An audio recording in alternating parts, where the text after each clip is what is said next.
प्रिय भैया बहनों, आज हम इस वीडियो में जानेंगे केमिकल क्लासिफिकेशन ऑफ मैटर, यानी कि द्रव्य का रासायनिक वर्गीकरण। इसके पहले वाले वीडियो में हम पढ़ चुके हैं फिजिकल क्लासिफिकेशन ऑफ मैटर। तो उसमें फिजिकल क्लासिफिकेशन ऑफ मैटर को 3 पार्टों में बांटा गया है, जिसमें पहला है सॉलिड, दूसरा लिक्विड और तीसरा क्या है, गैस।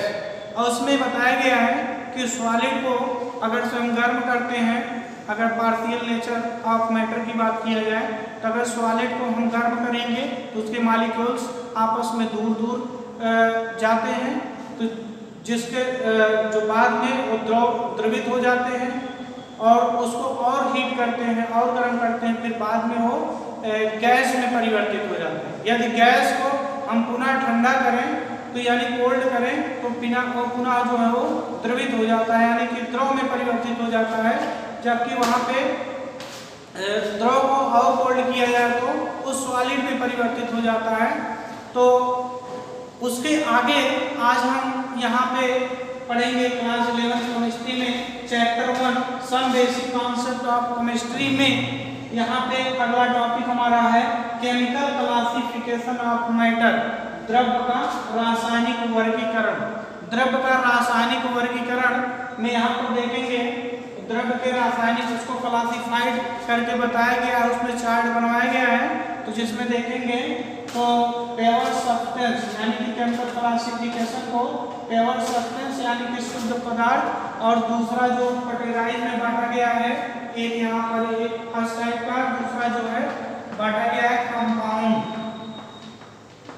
यानी कि यौगिक। इसमें हम बात करते हैं प्योर सब्सटेंस यानी कि शुद्ध पदार्थ क्या होता है। तो शुद्ध पदार्थ किसे कहते हैं?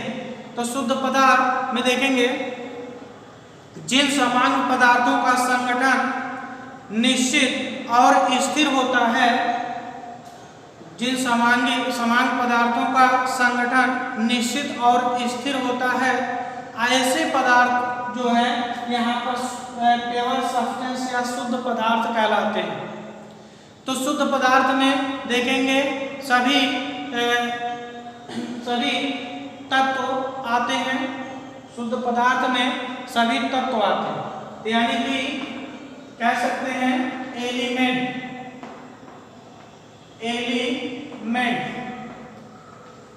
एलिमेंट को हिंदी में हम यहाँ पे तत्व कहते हैं।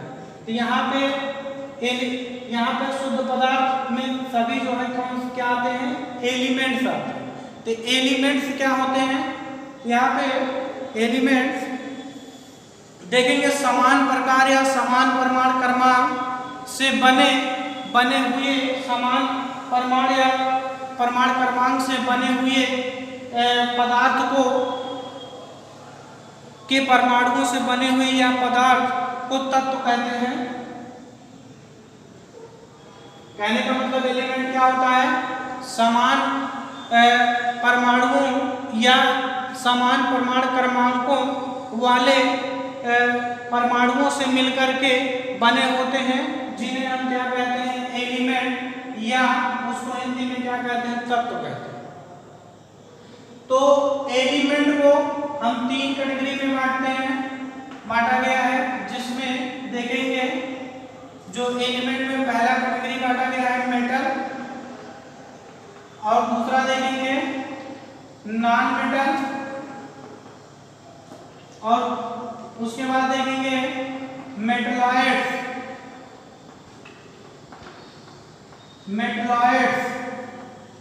ये 3 कैटेगरी में बांटा गया है। यहाँ पर मेटल क्या होता है, मेटल की प्रॉपर्टी क्या होती है, मेटल कहते किसे हैं, तो किस टाइप के एलिमेंट को मेटल बोलेंगे।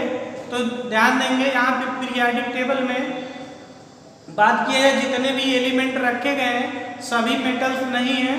तो यहाँ पर मेटल्स पहचानेंगे कैसे? तो यहाँ पर देखेंगे मेटल की प्रॉपर्टी क्या होती है। मेटल देखेंगे हार्ड होता है, यानी कि मेटल ठोस होता है, और दूसरी चीज मेटल लस्ट्रस होता है, यानी कि चमकीला होता है। और मेटल देखेंगे इलेक्ट्रिसिटी उसमें पास करता है, या कह सकते हैं हीट एंड इलेक्ट्रिसिटी पासेस। और आगे देखेंगे इसमें सेकंड नंबर पे देखेंगे लेक्चर, और उसके बाद देखेंगे प्रोसेस, या यहाँ पर देखेंगे हीट एंड इलेक्ट्रिसिटी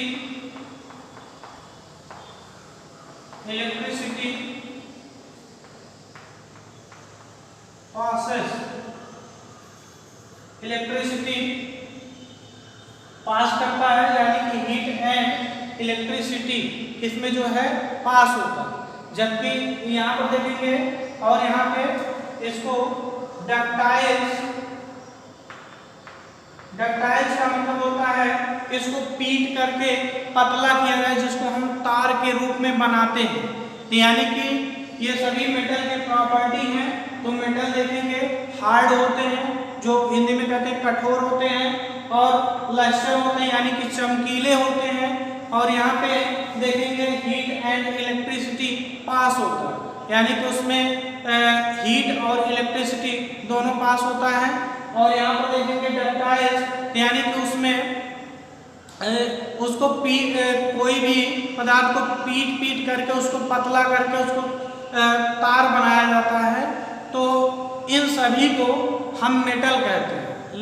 यहाँ पर ध्यान देंगे कुछ एक्सेप्शंस हैं, जैसे देखेंगे ग्रेफाइट, यहाँ पे एक्सेप्ट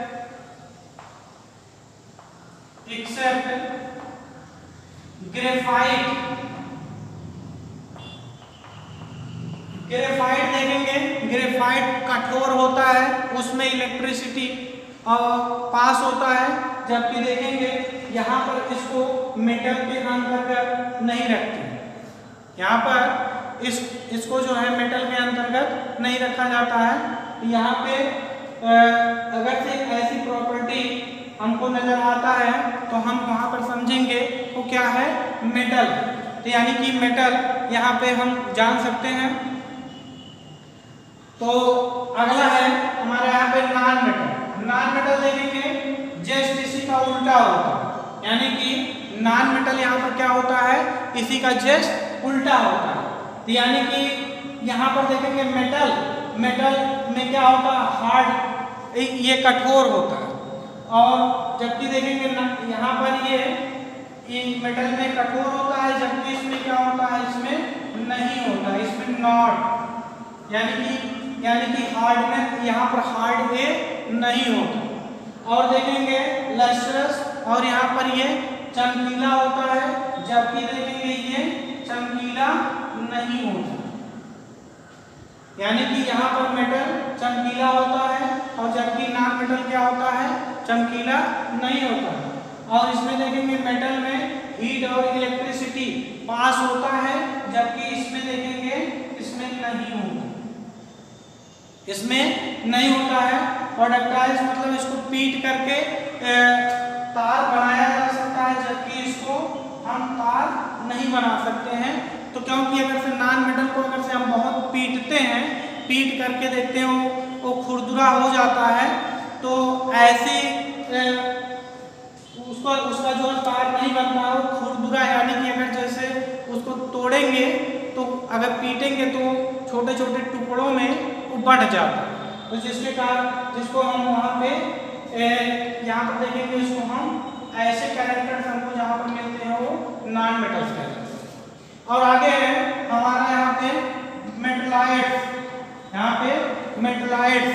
तो मेटलाइट्स यहाँ पर क्या होते हैं, मेटलाइट्स देखेंगे कुछ ऐसे एलिमेंट्स होते हैं कि जो मेटल और यहाँ पे नॉन मेटल के बीच में पाए जाते हैं। कहने का मतलब कुछ उसमें मेटल का गुण हो और कुछ उसमें नॉन मेटल का गुण हो।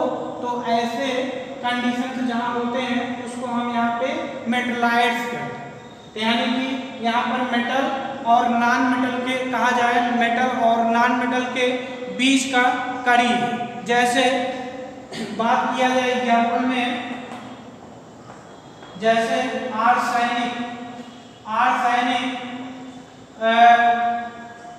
आर्सेनिक में ये देखेंगे आपका मेटल और नॉन मेटल के बीच का पार्ट है, तो यानी कि इसमें मेटल का भी गुण पाया जाता है और नॉन मेटल का भी गुण पाया जाता है। और देखेंगे सिलिकॉन में भी अगर से बात किया जाए, सिलिकॉन में भी वही चीज होता है। यहाँ पे सिलिकॉन में या एंटीमनी ले सकते हैं, एंटीमनी कह सकते हैं यहाँ पे एंटीमनी। और नेक्स्ट देखेंगे बिस्मथ भी ले सकते हैं, बिस्मथ। ये सभी देखेंगे ये मेटलाइट्स के अंतर्गत आते हैं, तो यानी कि इसमें मेटल और नॉन मेटल के बीच का दोनों का गुण पाया जाता है। तो यानी कि जहाँ पे मेटल और नॉन मेटल के बीच का दोनों का गुण पाया जाता है उसको हम यहाँ पर क्या बोलेंगे, मेटलाइट्स। और देखेंगे नॉन मेटल में जैसे कार्बन है, यहाँ पर नॉन मेटल में जैसे कार्बन है, हाइड्रोजन है, ऑक्सीजन है। यहाँ पर देखेंगे कार्बन है, हाइड्रोजन है, ऑक्सीजन है इत्यादि, या कह सकते हैं नाइट्रोजन को भी ले सकते हैं, नाइट्रोजन एक्सेट्रा। यानी कि ये सभी किसके अंतर्गत आते हैं, ये नॉन मेटल के। और भी जितने भी देखेंगे यहाँ पे मेटल में, इसका एग्जांपल देखेंगे जैसे सोडियम है, पोटेशियम है, जितने भी यहाँ पे sodium, potassium, rubidium, francium, caesium, ये सभी जो है ये क्या होते हैं, मेटल होते हैं। यानी कि जैसे यहाँ पे जिंक है, आयरन है, तो बहुत से ऐसे मेटल हैं जिसमें देखेंगे अगर से पीरियाडिक टेबल की बात की जाए केमिस्ट्री में, जो बेसिक में देखेंगे, बेसिक में पीरियाडिक टेबल यानी वहाँ पे तत्वों का वर्गीकरण चैप्टर में देखेंगे पीरियाडिक टेबल में, उसमें सभी एलिमेंट्स अधिकतर जो है मेटल से ही पाए जाते हैं। यहाँ पर आगे जो है इतना इसको मेटल और नॉन मेटल और मेटलाइट्स को अपने कॉपी में नोट्स बना लेंगे।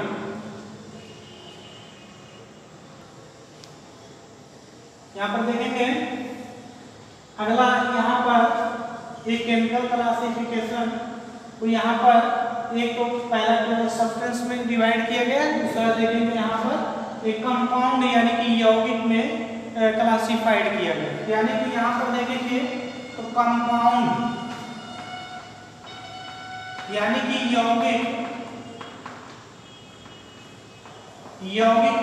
क्या होता है, दो भिन्न परमाणुओं के रासायनिक संयोग से बने हुए शुद्ध पदार्थ को यौगिक कहते हैं। दो भिन्न कह सकते हैं, उसको अगर डिफाइन करें, दो भिन्न या कह सकते हैं भिन्न प्रकार के परमाणुओं के एक निश्चित अनुपात में शुद्ध पदार्थ का रासायनिक संयोग करना ही क्या कहलाता है, कंपाउंड या यौगिक कहलाता है। जैसे कोई भी दो कंपाउंड मान लेते हैं, यहाँ पे NaCl है, ये H2O है। यहाँ पर देखेंगे दो परमाणु एक निश्चित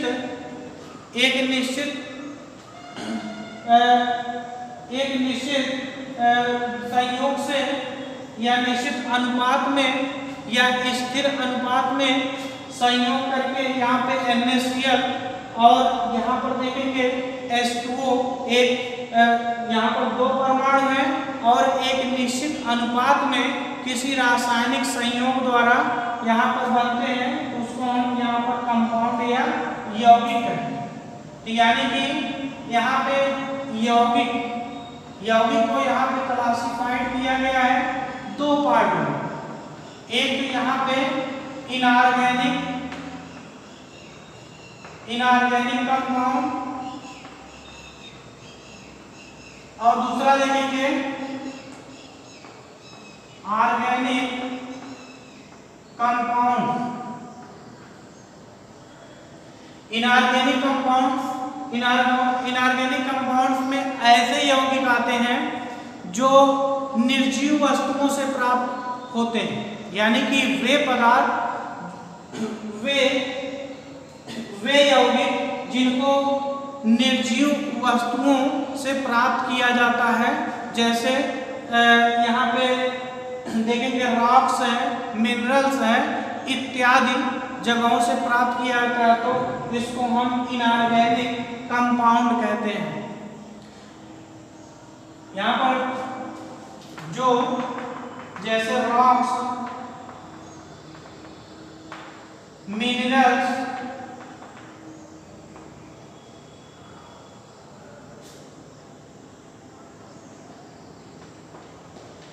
इत्यादि, ये सभी निर्जीव वस्तुओं से प्राप्त होते हैं। यह ऐसे यौगिक को इनऑर्गेनिक कंपाउंड कहते हैं। यानी कह सकते हैं इनऑर्गेनिक कंपाउंड क्या होता है? इनऑर्गेनिक कंपाउंड वह यौगिक होता है जो निर्जीव वस्तुओं से या निर्जीव चीजों से प्राप्त होता है, जैसे रॉक्स है, मिनरल्स है, इत्यादि जगहों से प्राप्त होता है, उससे इनऑर्गेनिक कंपाउंड कहते हैं। और यहाँ पर देखेंगे सेकेंड टाइप का आपका यहाँ पे ऑर्गेनिक कंपाउंड। ऑर्गेनिक कंपाउंड्स क्या होते हैं? तो वे यौगिक या वे कंपाउंड्स जो जीवित चीजों से प्राप्त होते हैं या जीवित चीजों से प्राप्त होकर के रासायनिक अभिक्रिया द्वारा यहाँ पर कोई कंपाउंड बनता है, तो ऐसे कंपाउंड को हम यहाँ पे ऑर्गेनिक कंपाउंड कहते हैं। ऑर्गेनिक कंपाउंड में जैसे देखेंगे यहाँ पे कार्बोहाइड्रेट, जैसे कार्बोहाइड्रेट,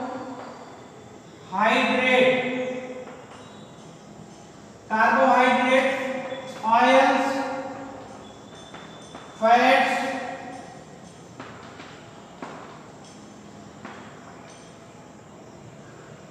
या कह सकते हैं ग्लूकोज, C6H12O6 एक्सेट्रा, ये सभी जो है